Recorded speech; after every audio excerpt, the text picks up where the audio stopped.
એનો લેખ આવે છે, કોઈના ઉપજાવેલા શબ્દ નથી. અને આખી રાત ભરમાં તમે નહીં સાંભળો કે અમારા ઘરના શબ્દ અમે ઉપજાવીને મૂકી, એવી વસ્તુ અમારા પાસે નથી.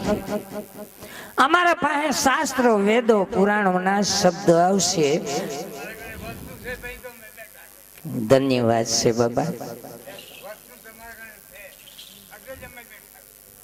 વડીલોની કૃપા, ભગવાનની કૃપા. ઓ બાબા, મહાભારત પુસ્તકમાં એટલા માટે આપને ચેતવણી આપી કે કથા કીર્તનમાં ગયા પછી બંગા ન ખાવી. બંગા ખાવાથી કેવડું નુકસાન છે એ મહાભારત પુસ્તકમાં એનો લેખ છે. એક વખત એક રાક્ષસ ભગવાનને ગોતવા માંડ્યો. આવે છે ને, વડીલોને તો ખબર છે, નાની ઉંમર વાળાને સાંભળવા ન આવ્યું હોય તો રાક્ષસ ગોતવા માંડ્યો ભગવાનને. એટલે ભગવાન તો જાણી ગયા, બ્રાહ્મણ રૂપ ધારણ કરીને સામે પધાર્યા. રસ્તામાં બે ભેગા થયા. બ્રાહ્મણ રૂપમાં ભગવાન ઓલાને કે ભાઈ તું શું ગોતસ? તો રાક્ષસ બોલ્યો કે હું ઓલા કનૈયાને ગોતું છું, હાથમાં આવે ને તો થોડીક મારની સજા કરવી છે. ભગવાન ભૂદેવ રૂપમાં બોલ્યા કાંઈ વાંધો નહીં, તું એક કામ કર, આવડી મોટી પેટી લઈ આય. રાક્ષસ ગયો તે પેટી લઈ આવ્યો. ભગવાન કે તું આ પેટીમાં ઉતર, કારણ કે કનૈયો તારા જેવડો છે અને પેટીમાં પૂર્યા વિના તું પૂગીશ નહીં. રાક્ષસ તો પેટીમાં ઉતરો, હરખાઈ કરીને હમાર્યો તો ભગવાને માથેથી કમાડ બંધ કરી દીધું. પેટી ઘરે લાવીને મૂકીને બધાને કહી દીધું આ મારા વિના પેટી તમે કોઈ ખોલતા નહીં. આવું બોલીને ભગવાન કાંઈક કામે પધાર્યા. એમાં સુભદ્રા બેન તેદી જ માવતર આવ્યા, ભગવાનના બેન. એટલે બધી ભોજાઈઓ હરખાઈને કહેવા મંડ્યું, નણંદબા તમે સારું કર્યું, આજે જ આવ્યા. તમારા ભાઈ પેટી લેવા છે ને અમને ખોલવા ના પાડી ગયા છે, આમાં કોઈક હારામાં હારી સી જઈ છે, તમે ખોલો ને આપણે જોઈ. સુભદ્રાબેન કે હા. બધા પેટી ધારા જાય છે, પણ રાક્ષસ તો પેટીમાં પૂરા ભેગો મુંજાઈને મરી ગયો તો ખાલી જીવ આંટા મારતો હતો. હવે પેટી પાસે બધી ભોજાઈઓ અને નણંદબા જાય છે અને નણંદબાને જ પેટી ખોલવાની શરૂઆત કરી. થોડીક પેટી ખુલી ને ત્યાં બરાબર ભાગે સુભદ્રા બેન ને જ બંગા આવી. ઓલો રાક્ષસ નો જીવ પેટીમાંથી નીકળીને સુભદ્રા બેન ના મોઢામાં થઈને, એટલે ભાઈ સાહેબ એથી કોઈ જોલું ખાઈ લેજો, બંગા તો કોઈ ખાતા જ નહીં. આવડું નુકસાન છે. હવે આપણે અડધુરા પ્રશ્નને યાદ કરીએ. ઢાળી લીલા એટલે ગયા વર્ષે અમદાવાદ બાપુનગરમાં મનોર્થ ને 10,000 માણસની મેદની. ઢાળી લીલાનું અમે પેલું કીર્તન બોલી લીધું ને સભામાંથી એક ભાઈ આવીને પૂછવા લાગ્યા કે મને આ મારી જિંદગીમાં 2 પ્રશ્ન મૂંઝવે છે. મેં ઘણાય ઢાળી લીલા વાળાને પૂછ્યું, કોઈ મને ઉત્તર નથી આપતું. આજે મારે તમને પૂછીને જાણવું છે. મેં કીધું હું તમને કોટી વાર ધન્યવાદ આપું છું. જાણવું જરૂર, જાણી લેવું નથી ખબર એને જરૂર જીવનમાં જાણી લેવું. જાણ્યા વિનાનું આ જીવનને વેડફી ન નાખવું. તો એને કહ્યું કે 2 પ્રશ્ન. એને કહ્યું કે આ ઢાળી લીલા એટલે આ કૃષ્ણ અવતારમાં જ કે આગલા અવતારમાં હતી, આવું પૂછ્યું. હા, પછી મેં કીધું ભાઈ કૃષ્ણ અવતારમાં છે એવું નથી. મુખ્ય ભગવાનના 10 અવતાર, 10 અવતારમાં ઢાળી લીલાનું પ્રતીક અને કીર્તનો આ ગવાણા છે. જો આપણે યાદ કરીએ, મચ્છ અવતાર ભગવાને ધારણ કર્યો ને, તેદુના કીર્તન અને ઢાળી લીલાનું પ્રતીક છે. સત્ય વ્રત રાખો મચ્છ હોય કચ્છપ મંદરાધાર, 14 રત્નો પ્રગટ કયો વ્યાસ વિસ્તાર. આ એક જ લીટીની અંદર 3 અવતારના નિશાન આવી ગયા. હવે 4મો અવતાર વામન અવતાર. ખરું ને? વામન હોય કે બલીસેલો દિયો પતાલ કું રાજ, તાદિન આયો યાસને સાયરો હમારો કાજ. ત્યાર પછી પરશુરામ અવતાર. પરશુરામ દ્રીજ હોય કે કિનો સત્રીસ હાર, તાદિન આયો યાસને દિયો હે મોતીન કોહાર. ભગવાનના અવતારે અવતારના કીર્તનો. ત્યાર પછી નરસિંહ અવતાર. આપનો જન ભક્ત પ્રહલાદ ઉગાયરો, ફારી કે સ્તંભ નરહરિ પ્રગટે, રણાકશુપને નખન સે વિદાયરો. लक्ष्मी जी अति डर पाए हैं, हे प्रभु ऐसो रूप आप कब हूं न धायरो. परमानंद दास को ठाकुर भक्त वसन प्रतिपायरो. आ रामा अवतार. वाह बापा, बापा જોઈ લ્યો. ખોલ દિયો રત્ન ભંડાર. વાહ બાપા વાહ. હજારે લાખોમાં એક હોય ને તોય ઘણું હો. ધન્યવાદ છે.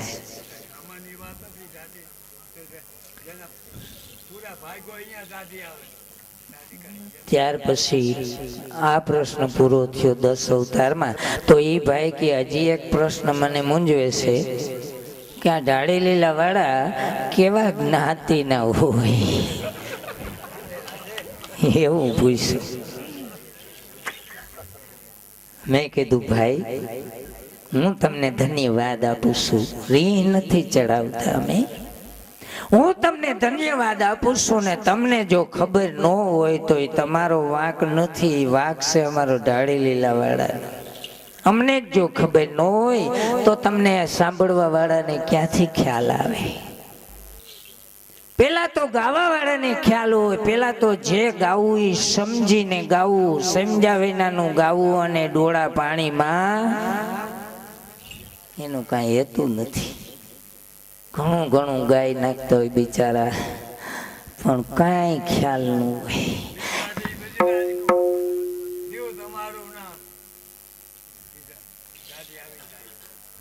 વાહ ભાઈ વાહ. એટલા માટે જુનાગઢ નિવાસી ભગવાનના ભક્ત નરસિંહ મહેતા એના ભજનમાં એવું ગાઈ ગયા, મારા ગાયા સમજી સમજીને ગાહો તો તમે વૈકુંઠ જાહો, નકર તમે ખાહડા. એટલે જે ગાવું એને સમજીને ગાવું, જે સાંભળવું એ ઝોલા ખાધા વૈનાનું સાંભળવું એ એના નિશાન છે. આપ સૌને હું પ્રાર્થના કરું છું. જે અમદાવાદ વાળા ભાઈ પૂછ્યું કે આ ઢાળી લીલા વાળા કેવા જ્ઞાતિના હોય, મેં ઉત્તર આપ્યો કે ભાઈ ઢાળી લીલા એટલે કોઈ જ્ઞાતિ નથી, કોઈ ભાટસારણ નથી, કોઈ માગણ નથી, કોઈ જાસક નથી. પણ ભગવાનના મુખમાંથી 4 વેદ જે નીકળાશે ને, 4 વેદ એમાં નામ છે શ્યામ વેદ, ઋગ વેદ, યજુર્વેદ ને અથર્વ વેદ.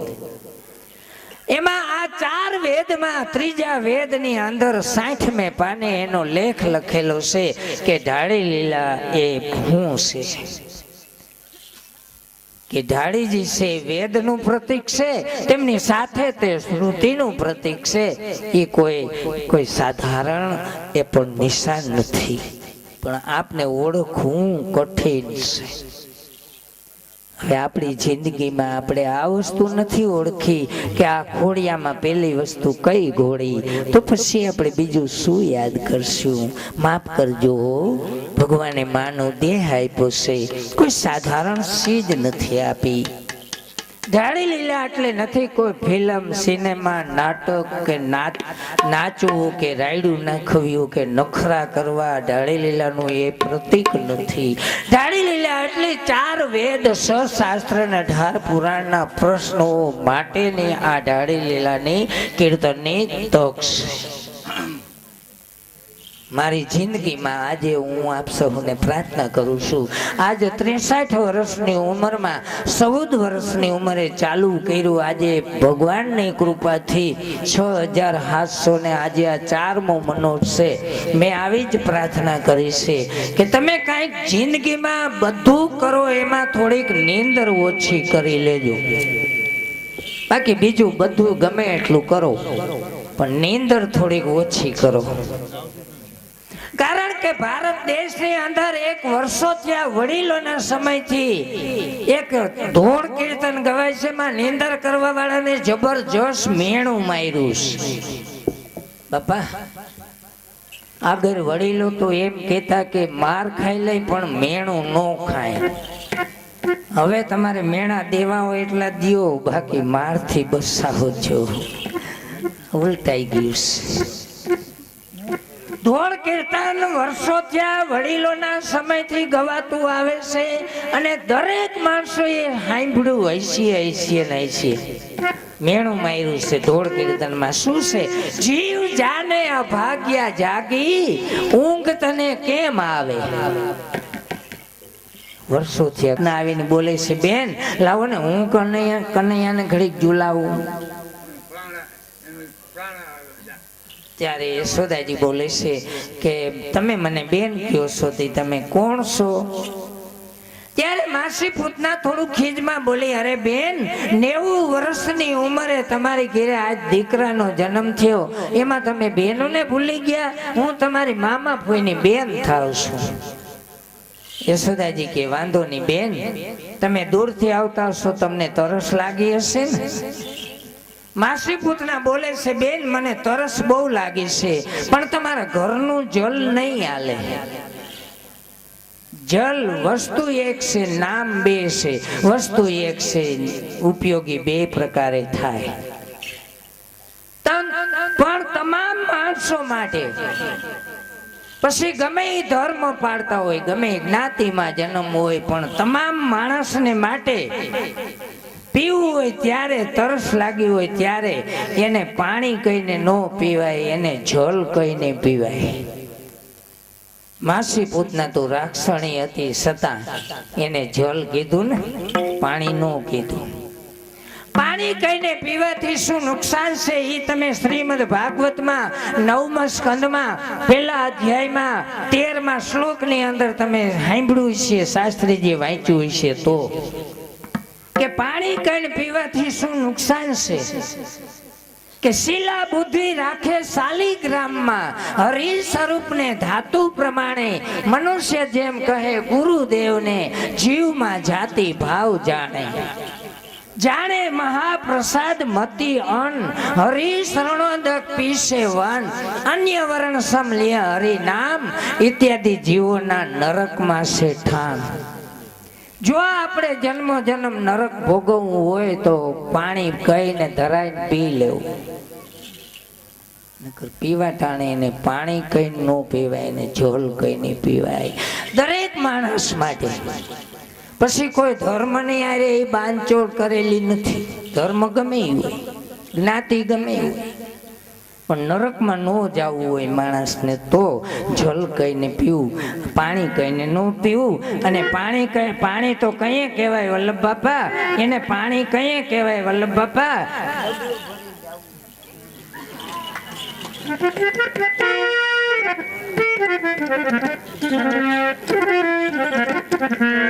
શ્રીમદ ભાગવત નો નિશાન છે. હવે આપણે અડધુરા પ્રશ્નને યાદ કરીએ કે માસી પુતના જ્યારે એવું બોલે ત્યારે યશોદાજી વાસણ લઈને જલ ભરવા નીકળ્યા. માસી પૂતના કનૈયાને ઝુલાવતા ખોડામાં લઈને સ્તનપાન કરાવવા લાગ્યા. પણ ભગવાન માસીના સ્તનપાન કરતા એના પ્રાણ શોષવા લાગ્યા. ત્યારે માસી પૂતના બોલવા લાગી કે કનૈયા મને છોડ છોડ છોડ. તય જગતના નાથ એક જ શબ્દ બોલ્યા. આ એક શબ્દ જો આપણી જિંદગીમાં આપણા દિલમાં આવી જાય ને તો આપણો બેડો પાર થઈ જાય. ભગવાન તે એક જ શબ્દ બોલ્યા, એ શબ્દ આપણા દિલમાં જો આવી જાય તો આપણે અહીંયા આવી ગયા પછી ઉઠી ન હગીએ બાપા. ભગવાન એવું બોલ્યા કે માસી મારે આમ ઢુકડું મારી નજીક મારે પાસે કોઈ પણ માણસ આવી જાહે એનો હાથ હું ઝાલી લઈશ. હાથ ઝાલતા આવડે છે, મૂકી દેતા મને આવડતું જ નથી. જો આટલી દયા ભગવાનની આપણા ઉપર હોય તો એ અભાગણી ની અંદર આપણી આંખમાં કેમ આવે? હો માફ કરજો. પ્રશ્ન જાજા છે. હાલો, ટાઈમ થોડો છે. હવે કીર્તન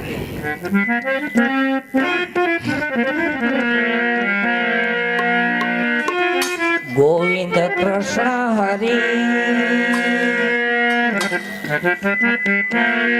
ગોવિંદ કૃષ્ણ હરી, બોલો ભૈયા ગોવિંદ કૃષ્ણ હરી.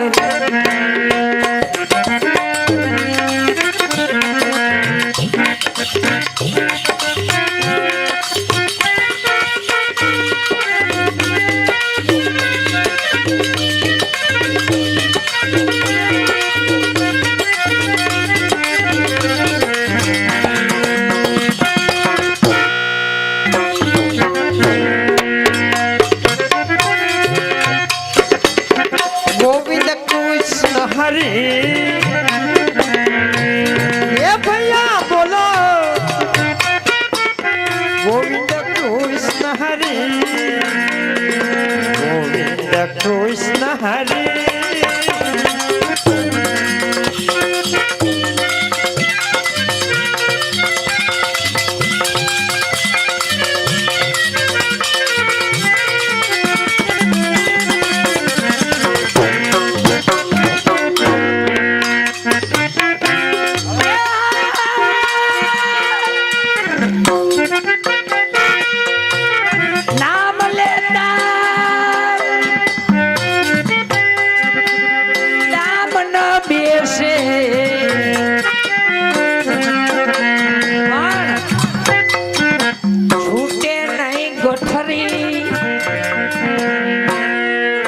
ભૈયા ગોવિંદ કૃષ્ણ હરી, ગોવિંદ ગોવિંદ.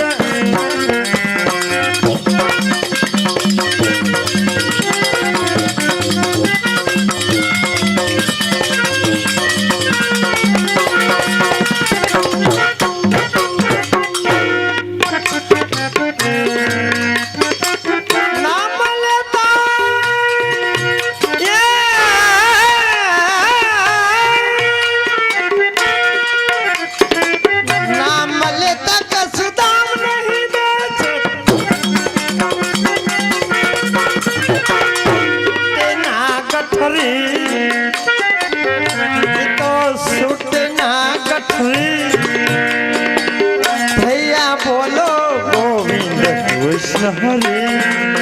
આહા તૂટે ના કથરી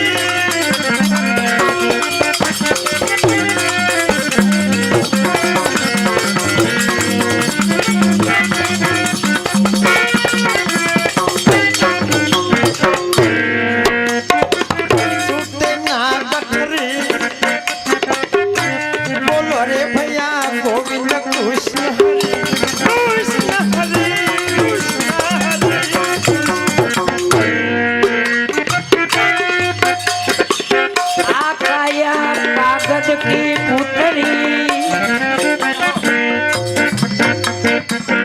आकाया से कागज की पुतरी की तो छिन में जात जरी आकाया कागज की पुतरी छिन में जात जरी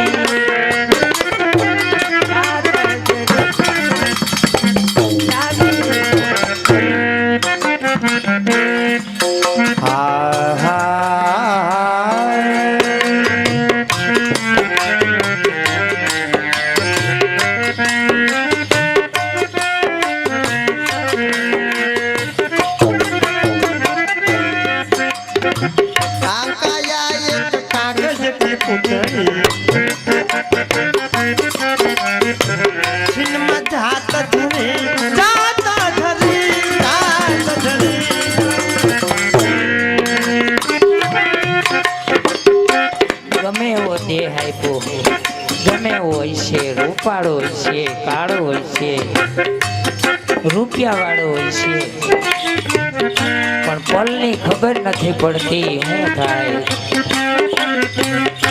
આપણી નજરે છે ને હમણાંનો દાખલો, ઓલા બિચારા જામનગર થી ઓલે પડખે વધારે જતા હતા, બિચારા બધું મૂકીને વયા ગયા, ખબર હોય છે. એમ આ કાયાનો કોઈ ભરોસો નથી. આ વળી બંગા આવી ભલે આવે.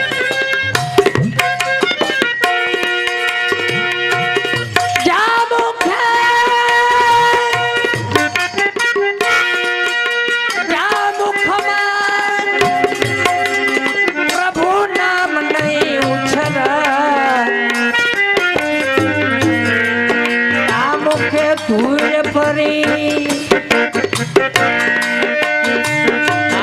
ધૂળ પરી બોલો ભૈયા ગોવિંદ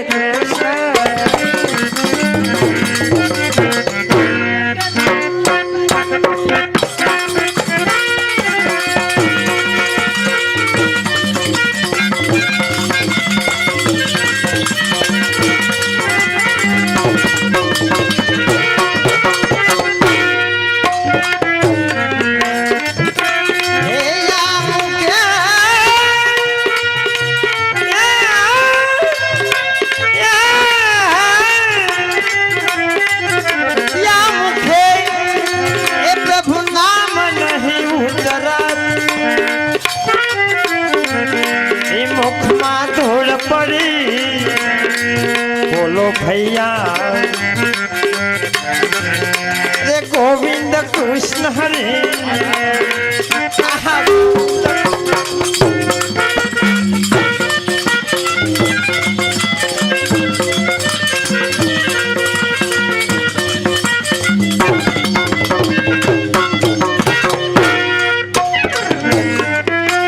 गोविंद कृष्ण हरे भैया रे बोलो गोविंद कृष्ण हरे कृष्ण हरे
ગિરિરાજ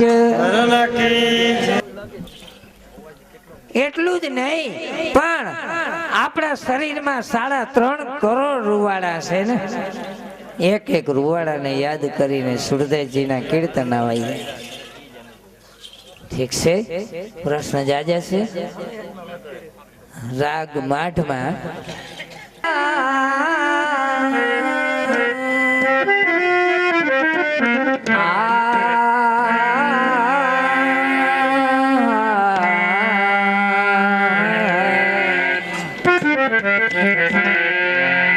ગણની ઉપર ગણ સૌ કરે તો આ જગતની રીત પ્રકાશ.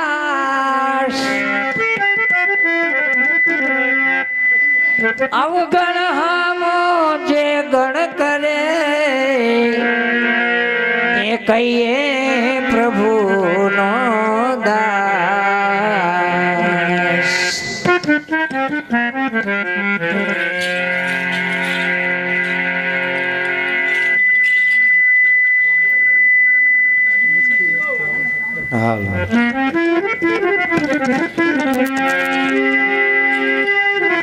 બધા દિવસો એક સરખા ન આવે.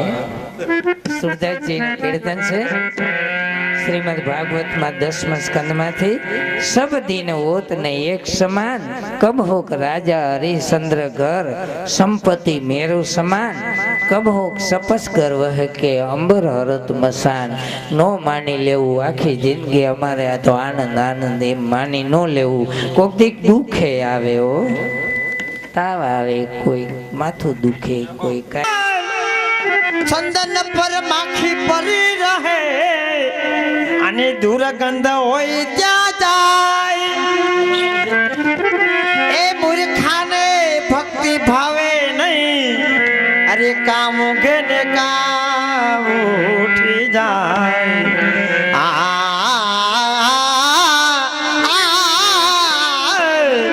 કામ ઘેને કામ ઉઠી જાય. બહુ ભલામણ કરી છે. શાસ્ત્રોમાંથી શ્રીમદ ભગવદ્ ગીતામાંથી 11મા અધ્યાયમાંથી 45મા શ્લોકમાંથી કેવી ભલામણ કરીશ. આપણે વિચાર આવે જીવનમાં કે શાસ્ત્રોના પ્રશ્ન જ્યાં સુધી સાંભળ્યા નથી, આપણા દિલમાં આવ્યા નથી, ત્યાં સુધી આપણે રોમ રોમમાં નીંદર પડીશ. શ્રીમદ ભગવદ્ ગીતા 11મો અધ્યાય ને 45મા શ્લોકમાંથી જે શબ્દ મૂકેલો છે આપને સમજ આપી છે કે દેહ દેખી સુંદર યહ મત ભૂલ ગમાર આડ માસકી આ કોટડી આમાં ભીતર તો ભૈરો હે ભંગાર. લે મન ગોવાર ધન ગિરધા એ બાલક કૃષ્ણ મોરારી ભાજી લે મન ગોવાર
જિંદગીમાં કીડી મકોડી ને પગમાં નથી આવવા દીધી.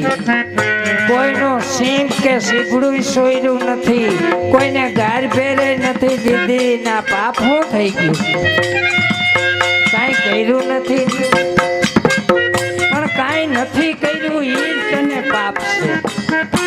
કાંઈક કરી લીધું હોત તો બસ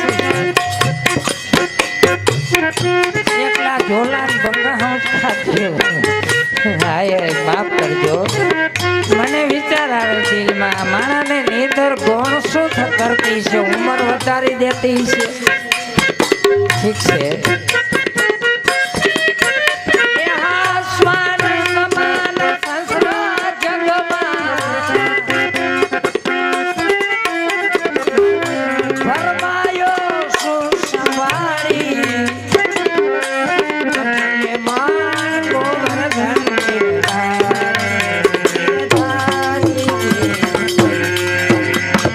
કે પછી જવાની કરી લે તૈયારી. આહા, જવાની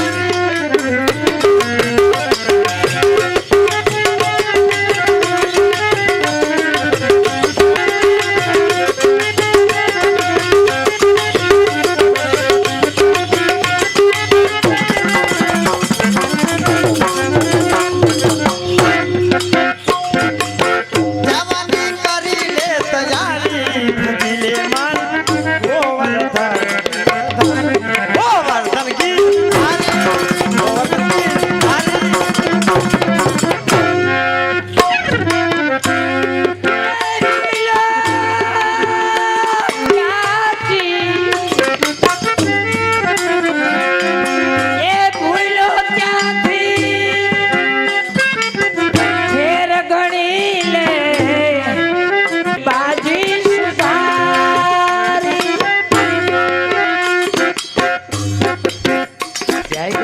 તો હવાર મારવું જોઈએ ને, નીંદર ઉડી ગઈ તો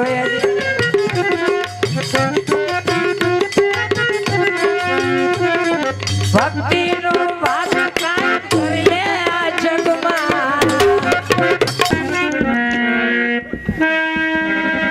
એમ નહીં ભાઈઓ, આ અમારા તો વગાડવાળા તો ઊભા થવા માંડ્યા. શું કરે બિચારાને, એને પછી એમ જ થાય.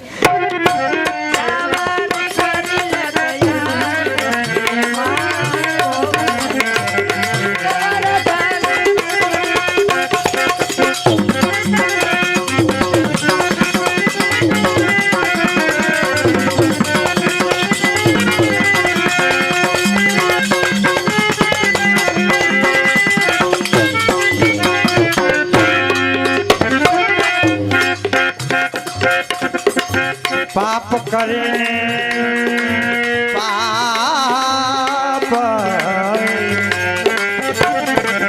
પાપ કરીને બહુ પૈસો કમાયો, કાલે જા કંઈક ના પાડી કાઢે ડબાડી કાઢે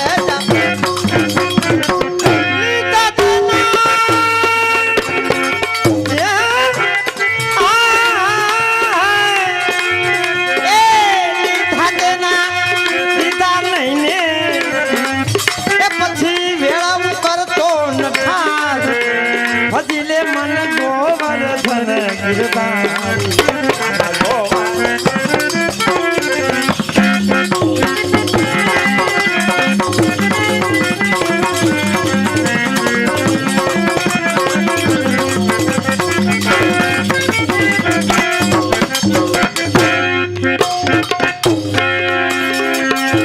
પાપ કરી પૈસો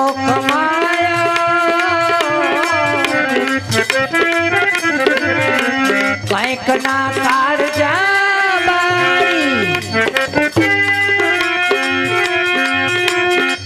સુધાચી વિવેક કરીશ. પાપ કરીને પૈસો કમાયો, પૈસા એટલે ત્યાં રૂપિયા નથી હો. ગમે એટલા રૂપિયા દ્યો તોય ન મળે એ આ માનવ દેહ. માનવ દેહ કમાવામાં માતાના ઉદરમાં રહીને 84 લાખની ફેરા ફરવા પડ્યા. કેટલી માતાઓના ગર્ભમાં માતાઓને દુઃખ આપી આવીને માનવ દેહ મેળવ્યો, પછી લીધા એના દીધા નહીં, ન્યાય રૂપિયા નથી હો. પ્રભુવાસમાં ઊંધે માથે જ્યારે દુઃખ પડી રહ્યું હતું જઠરા અગ્નિમાં, તે ભગવાનને બોલ દીધા હતા કે આ દુઃખમાંથી મને છોડો તો હું શ્વાસે શ્વાસે તમારું નામ લઈશ. ભગવાન હસવા માંડે છે, તને ધન્યવાદ છે. શ્વાસે શ્વાસે લઈ શકે એ તાકાત નથી, પણ ભગવાન દયાળુ છે. ભગવાને કીધું કે 24 કલાકમાં રાત દિવસ થઈને એને હું તને 3 ભાગ પાડી દઉં, 8-8 કલાકના 3 ભાગ પાડી દઉં. 8 કલાક તારે પુરુષાર્થ માટે ધંધો કરી લેવો, હું ઘટવા નહીં દઉં. અને 8 કલાક ધંધો કર્યો એટલે તને થાક લાગ્યો, તારે આરામ કરી લેવાનો. અને પછીની 8 કલાક વધીને એટલું મારું નામ તારે લઈ લેવું. હવે એમાં આપણે વિચાર કરો કેટલી વાર આપણે એનું નામ લઈશું. એટલે કીધું કે લીધા એના દીધા નહીં,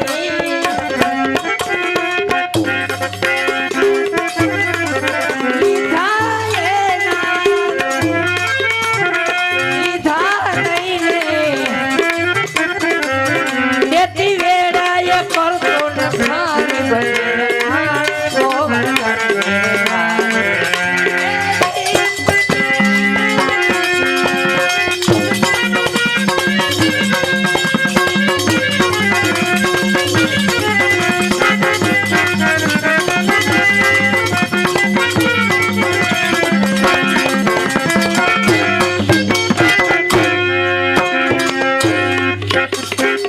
ભક્તિ કરી તારા પાપ ને બાળી, જન્મ મરણ ભય ટાળી હે ભાઈ.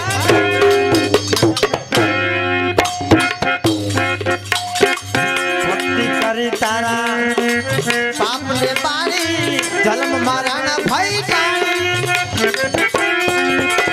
એ જેતી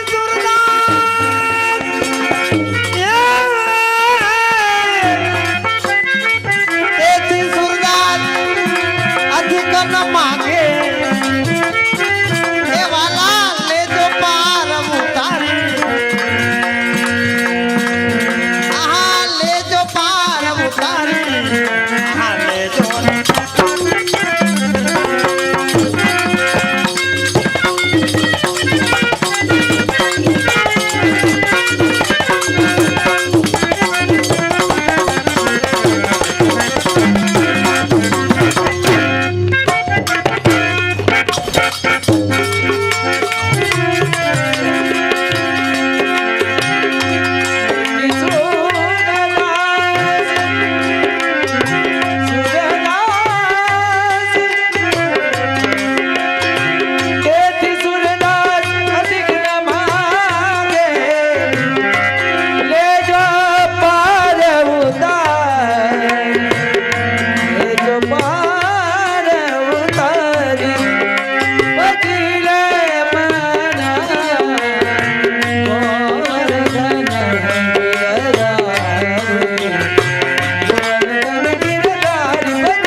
ગિરિરાજ રામજીભાઈ લાલજીભાઈ 51 રૂપિયા રાજુભાઈ દરજી બેડી ગામ 100 રૂપિયા કાંતિભાઈ આનંદભાઈ.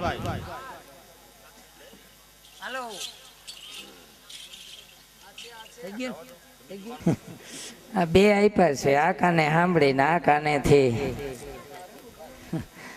એમાં ભગવાનનો વાંક છે, કોણ જાણે કેનું વાંક છે. એ કે લલિતભાઈ ઓ હજી તો હમી હાન છે, હવાર લગી આપણે 8 વાગ્યા લગી, એટલે ટૂંકમાં આપ સૌને હું પ્રાર્થના કરું છું કે ભાગવતજીના જે શબ્દો છે એને માટે ભક્ત કવિ સુરદાસજીનું એક કીર્તન છે અને तुम बिना मेरी कौन खबर ले गोवर्धन गिरधारी। આ કીર્તન જ્યારે ભગવાને અને અત્યારે જ પણ આ જે ગિરિરાજજીની છત્રછાયા છે અને આ તમારે જાણવું છે ને તો તાલી પાડવાથી જેને લાભ થયો છે એવું નિશાન છે આપણા ભારત દેશમાં ગુજરાતમાં એક ખંભાત નામનું ગામ છે પુસ્તકોમાં એનો લેખ આપેલો છે ખંભાત નામના ગામમાં એક જ માણસ સત્સંગ કીર્તનના ભાવવાળા ગામમાં કોઈ સત્સંગી ન મળવાથી દરરોજને માટે બીજે ગામ આવક જાવક કરવા લાગ્યા સાંજે જાય ને સવારે વહેલા આવતા રહીએ એમ કરતા કરતા એક દિવસ રસ્તામાં એને પ્રેત આડો ફેર્યો તો આ ભાઈએ પ્રેતને કીધું કે મારો રસ્તો કેમ રોક્યો ભાઈ તો પ્રેત બોલે છે આજે મને કઈ ખાવા નથી મળ્યું આજે મારે તમને ખાવું છે તો આ ભાઈ કે મારી ના નથી પણ મને 1 કલાક રજા આપો કલાકથી 1 મિનિટ વધારે નહીં થવા દઉં હું પાછો આવી જઈશ ને આવું એટલે મને તમે ખાઈ જાજો એની જીગર કેવી છે એનું જીવન કેવું છે આપને તો કાંઈ રસ્તે જ્યાં કે કાંઈ એવું આડું ફેરવું હોય પછી ત્યાંથી કલાક તો હું પણ જિંદગીમાં આલી ખરા વાલા વૈષ્ણવ જોજો પ્રભુની ભક્તિ અને પ્રભુને માટે જીવનનો માનવનો ધર્મ જોજો આ બે વાના આપણા માટે જ્યારે કલાક થવા આવી પ્રેત રસ્તા ઉપર ઉભેલો છે કલાક થવા આવી તો ઓલા ભાઈ આવી ગયા ઓલા ભાઈ ઢુકડા આવે તો ઓલો પ્રેત પાછો હટે આણે કીધું પ્રેતને તમે પાછા કેમ હટો છો તો પ્રેત બોલે છે તમારા મોઢામાં ભગવાનના નામની ધૂની ચાલતી આવે છે ને આગળ આગળ અગ્નિની જ્વાળા આયલી આવે છે હું બળવા લાગુ છું એટલે હું પાછો હટું છું ભગવાનના નામના શબ્દોમાં કાંઈક તાકાત ભરેલી પડી છે ખાલી બોલવાથી જ લાભ થાય છે એવું નથી સાંભળવાથી એને ડબલ લાભ થાય સાંભળવા વાળાને પણ જિજ્ઞાસા હોય તો પરાયણે હોય તો નથી કહેતા તો કાંઈ લાભ ન થાય હો માફ કરજો ભૂલ આવતી હોય તો મને કહેજો મારી જિંદગીમાં મને આવા ભગવાનના નામના પરસા મળ્યા છે એટલે હું બધાને આપ સહુને પ્રાર્થના કરું છું વિનંતી કરું છું તમે કંઈક આવું કરી લ્યો તમારા જીવનમાં તમને લાભ થાય તમારી કાયાને પવિત્ર બનાવશે બાકી તો આપણો કપડાનો મેલ હાબુથી જાહે એ ખરું ને શરીરનો મેલ હાબુથી જાહે એ ખરું ને પણ આ હૃદયમાંથી મેલ કાઢવું હોય છે ને તો પ્રભુની ભક્તિ અને ધર્મ વિના નહીં જાય બે વાનાની જરૂર છે જુઓ એવું નિશાન આપ્યું છે એ જગ્યાએ સાબિતી કરી બતાવે છે કે પ્રેત એમ બોલે છે કે તમારા મોઢામાં ભગવાનના નામની ધૂની આયલી આવે છે હું બળવા લાગુ છું એટલે હું પાછો હટું છું પૂરા બાપા પ્રભુના નામમાં જે શક્તિ ભરેલી પડી છે ત્યારે આ ભાઈએ કીધું કે મને ખાવાનું કીધું તું ને તો પ્રેત કે હવે ખવાય એમ તો નથી તો કે મને જવા દ્યો તો કે જવાય ન દઉં ત્યારે આ ભાઈ શું કહે છે બે વાનાને નહીં ભળ્યો કેવી રીતે ત્યાં એક શબ્દ ગવાણો છે કે પ્રીતિ મળી પણ પ્રકૃતિ ન મળી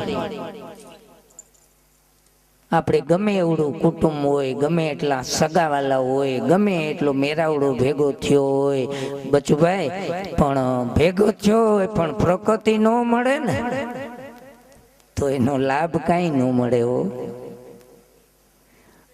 પ્રીતિ મળી પણ પ્રકૃતિ ન મળી દોનો ભયે દુઃખદાય કેવી રીતે રોટી સંગે ગંડેરી મિલે તો કબ થૂકે ને કબ ખાય જો આ બે વાનાને ન પડે એ હંધાઈને ખબર પડે ને રોટલી ખાવીને ગળે ઉતારવી શેરડી શોષીને સોતો બહાર કાઢવું બસ ભાઈ બે વાના ભેરા પડે ન પડે તો પ્રેત કે હું તમને જવા દઉં એક શરતે તમે કાયમ ઓલે ગામ સત્સંગ કીર્તન કરવા કાયમ જાવ છો ને, એમાં એક દિવસના સત્સંગ કીર્તનનું ફળ મને આપી દો તો હું તમને ખુશીથી જવા દઉં. એક જ દિવસ.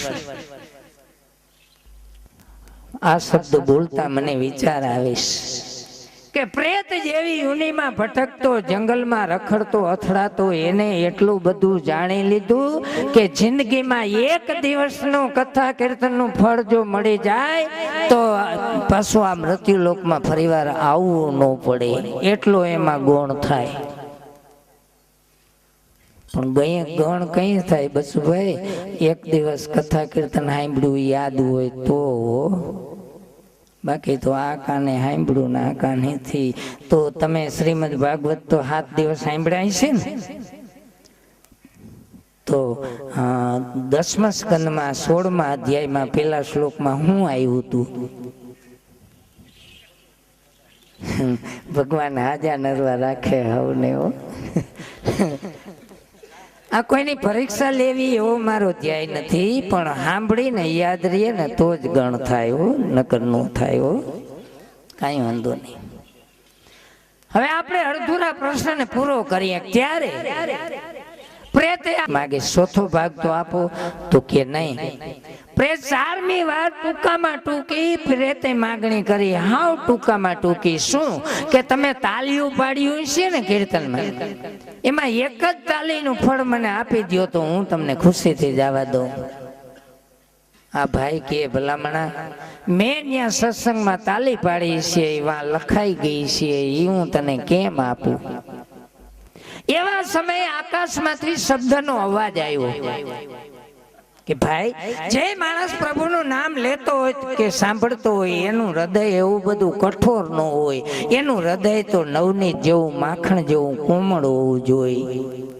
આકાશવાણીનો શબ્દ આવ્યો તો આ ભાઈએ પ્રેતને કહ્યું કે જાઓ, હું તમને એક તાલી પાડવાનું ફળ આપું છું. એટલો શબ્દ નીકળ્યો તો પ્રેતની પ્રેતની છૂટી ગઈ, દિવ્ય યુની બની ગઈ. સ્વર્ગમાંથી વિમાન આવ્યું, વિમાનમાં બેસીને પોતે સ્વર્ગમાં જાય છે. એક તાલી પાડવાથી એટલો લાભ થાય છે. હવે ગઈકાલે અમે એ કીર્તન ચાલુ કર્યું ને બધા માણસો તાલી પાડવા માંડ્યા, પણ એમાં સભામાં એક માણસ કંઈક ભણેલા બેઠેલા, ગવર્મેન્ટની કંઈક મોટી નોકરી ખરી. બધા ગાવા લાગ્યા, તાલી પાડવા માંડ્યા, તો એ તો નિરાતે અદબ પાડીને બેસી ગયા. તો બાજુના માણસોએ ભૂરા બાપા અમને કીર્તન બંધ કરીને પૂછ્યું કે તાલી પાડવાથી લાભ થાય એ અમને ખબર પડી, તાલી નો પાડીએ તો નુકસાન હું એ ક્યાં લખેલું છે એ અમારે જાણવું છે. ધડેલ કરવી હેલી નથી, સ્ટેન્ડ ઉપર આવવું હેલું નથી. સભામાં કઈ કોણ કેવું પ્રશ્ન માગે. મેં કીધું હું તમને ધન્યવાદ આપું છું, તમારે જાણવાની જિજ્ઞાસા છે. તાલી ન પાડી તો નુકસાન શું છે? શ્રીમદ ભાગવતમાં 12મા સ્કંદમાં 33મા અધ્યાયમાં પહેલા શ્લોકમાં એનું નિશાન છે કે આ કોળિયામાંથી જીવ નીકળીને પ્રભુના દરબારમાં જાય ત્યારે પ્રભુ એને પૂછે કે મેં તને સંસારમાં મોકલો, શું કામ કર્યું? જીવ બોલીશ મહારાજ, મેં કેટલાય કામ કર્યા, કેટલાય બધા ધંધા કર્યા, કેટલાય બધા કારખાના કર્યા, કેટલા બધા બંગલા બનાવ્યા, કેટલા બધા રૂપિયા ભેગા કર્યા, કેટલું બધું ખાધું, મોજ કરી, કેટલી બધી નીંદર કરી. ભગવાન કે ઈ કર્યું એની મારી ના નથી, પણ મારું નામ લેવાતું હોય ત્યાં તે તાલી પડાતી હોય ત્યાં તે તાલી પાડી હતી. તો જીવ કે છે ના મહારાજ, મને એમાં શરમ લાગતી હતી. તો ભગવાન બોલે છે એમાં તારો જરાય વાંક નથી, મારો વાંક છે.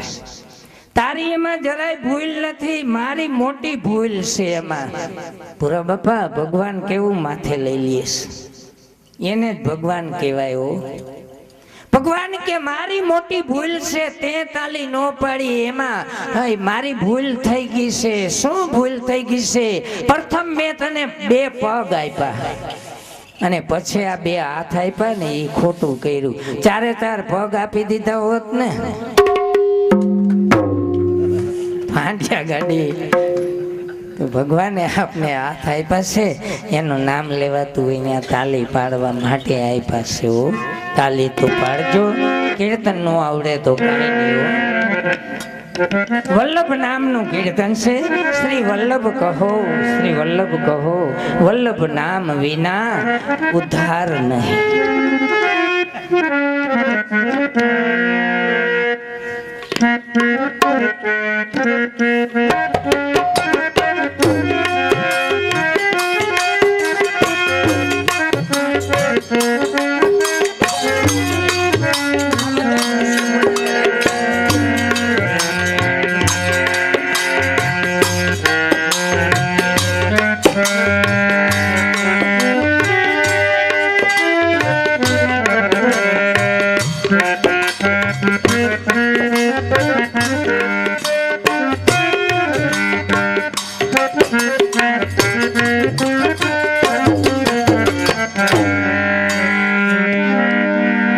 મેં અરજ તો મૂકી છે પણ મને એવું લાગે છે મને પાપ લાગશે. તમે ટાઈટ હોય છે ને ઓઢી ઓઢીને બધા બેઠા છો અને એ ઓઢવું મૂકશે તો આ ટાઢ નહીં હોય ને પૂરા બાપા તો વાંધો નહીં.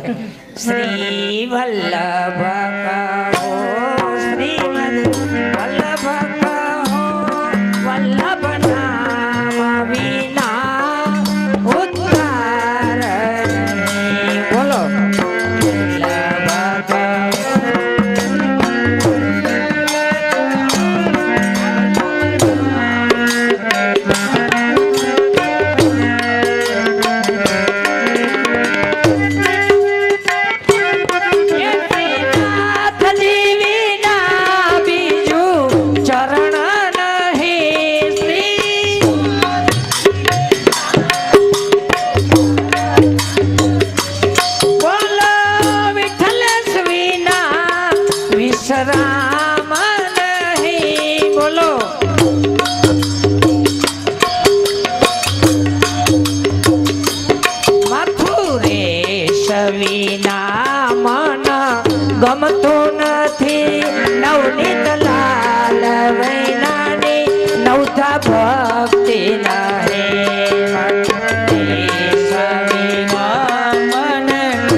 રક્ષા વિના મારા નેણ નહીં, કલ્યાણ રાય વિના કલ્યાણ વલ્લભ કહો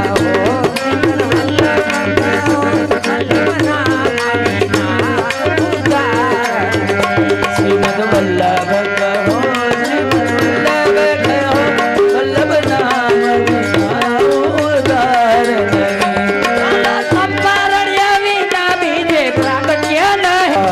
વિના શિક્ષા પત્ર નહીં, પુષ્ટિ માર્ગ વિના બીજો ધર્મ નહીં.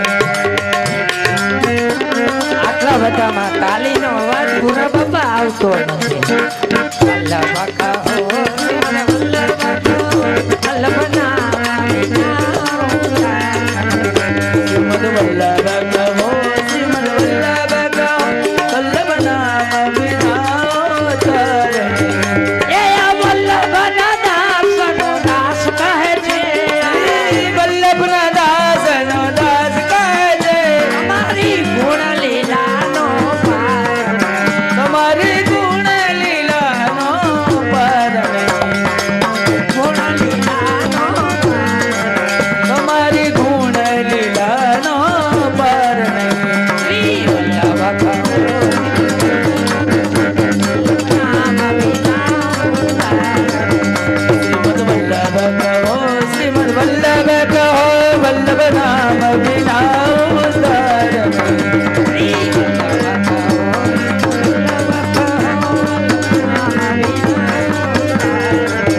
શ્રીમદ વલ્લભ કહો, શ્રીમદ વલ્લભ કહો, વલ્લભ નામ વિના ઉદ્ધાર નહીં. ઉદ્ધાર નહીં. શ્રી ગિરિરાજ શું લેખ આપેલું છે? શું લેખ છે કે દિલ્હીના મુસલમાન રાજાએ યમુનાજીને કાંઠે વિશ્રામ કાંઠે એક યંત્ર બાંધ્યું. કોઈ હિન્દુ યમુનાજીમાં નાવા જાય તો એની સોટી કપાઈને વહી જાય અને મોટી બધી દાઢી થઈ જાય. હિન્દુ યમુનાજીમાં નાવા જતા બંધ થઈ ગયા. તે અડેલમાં બિરાજતા વલ્લભાચાર્યજી ઉઘાડા પગે વિશ્રામ કાઢી યમુનાજી પધાર્યા અને યમુનાજીમાં સ્નાનપાન કરીને સોત્રા ઉપર જ્યારે બિરાજ્યા ને ત્યારે આપણા હિન્દુના બીજા મોટા મોટા આચાર્ય માધવાચાર્ય, નિમાકાચાર્ય, રામાનંદાચાર્ય આવીને વલ્લભાચાર્યજીને વિનંતી કરી કે મહારાજ અહીંયા તો આ ભયંકર દુઃખ લાગેલું છે. તે એવડા બાલક સ્વરૂપમાં વલ્લભાચાર્યજી એક યંત્ર લખીને માણસને મોકલા દિલ્હીને દરવાજે બંધાણું. તો ઈ દરવાજામાંથી ઈ લોકો જેવા આવક જાવક કરે એવામાં એની દાઢી કપાઈને વહી જાય ને મોટી બધી ચોટલી થઈ જાય. આખી દિલ્હીમાં હાહાકાર મચી ગયો. તો એના પ્રધાન દોડતા દોડતા વિશ્રામ ઘાટ આવ્યા અને વલ્લભાચાર્યજીના પગમાં લાકડી પડે તેમ ઢળીને પ્રાર્થના કરી કે તમારા માણસ મહારાજ વા યંત્ર બાંધી ગયા એ છોડાવી લ્યો ને. તઈએ વલ્લભ પ્રભુ એટલું જ બોલ્યા કે તમે અહીંયા બાંધ્યું એ છોડી લ્યો, અમારે છોડવા આવવા પણ નહીં રે, મેળે છૂટી જાય. આ કામ તે દી એને જો ન કર્યું હોત બચુભાઈ અને ઈ દિલ્હીના રાજાએ ગામડે ગામડે એનું યંત્ર બાંધી દીધું હોત તો આપણે અત્યારે શું હોત?